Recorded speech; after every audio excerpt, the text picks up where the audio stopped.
Araw sa ating lahat, Mr. J. Masasoli ng MSTV. Pag-usapan po natin ngayon tungkol sa VAT na binabayad kapag tayo bumili ng mga produkto. Nag-iisa po tayo sa panawagan na pansamantalang alisin o bawasan man yung VAT na binabayad natin. Sana makarating sa kinaukulan at huwag sila manghinayang sa VAT na binabayad natin kung mabawasan man ito.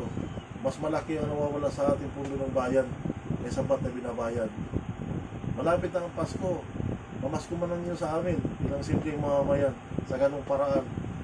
Mabawasan man lang yung bigat na pasanin namin, lalo ngayong magpapasko. Malaki-laki na naman yung gastusin natin. Ang VAT kasi na binabayad natin, kahit napasanggol ka pa, pag bumili ka ng diaper, may VAT na kagad ng patong. Wala naman sana problema yun, basta madala lang sa tama. Kaya kami, taos puso kami nakiusap na sana marinig o makarating sa kinaukulan na mabawasan man lang natin. Sa hirap ng buhay ngayon, mabawas-bawasan man lang ang gastusin.